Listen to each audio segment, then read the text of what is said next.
তো গাইজ আমাদের গ্রামে আজকে ফাটাফাটি জল বৃষ্টি হয়েছে, সেই কারণে আজ সাইদুল মাছ ধরতেছে। মাছে অনেক বড় বড় মাছ আছে, সাইদুলে এটা হজম করতে পারে না, তাই সাইদুল নামাজ ছেড়ে মাছ ধরতেছে। দেখবেন সাইদুলে কতগুলি মাছ ধরে। তো আমাদের আজকের ফার্স্ট ব্লগে যদি কেউ দেখে থাকেন তো লাইক এবং শেয়ার, সাবস্ক্রাইব এবং চ্যানেলটা পেজটা ফলো করে রাখবেন।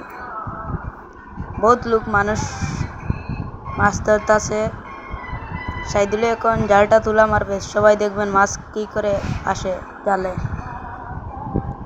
বহুত মাছ আসে সাইদুলের জালে, বর্তমানে 15-16টা মাছ হামাইছে, তাই কারণে সবাই মাছটা ধরবেন, দেখবেন।